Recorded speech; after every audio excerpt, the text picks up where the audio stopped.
Здравейте, сега ще това един трик с карти. Намислете си някоя карта, която много обичате. Например, най-обичната карта е фактика. Кажете размер.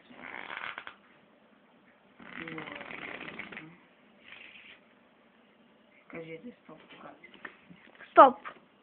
Стоп. Вземе една карта.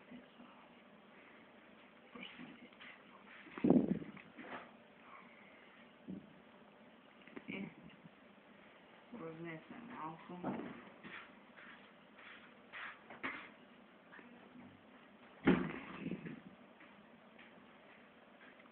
Видите, тактика.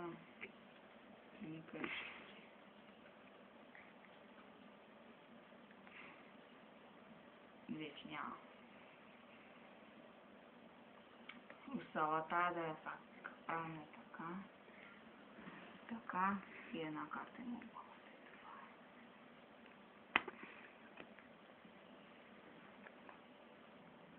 Това беше от мен.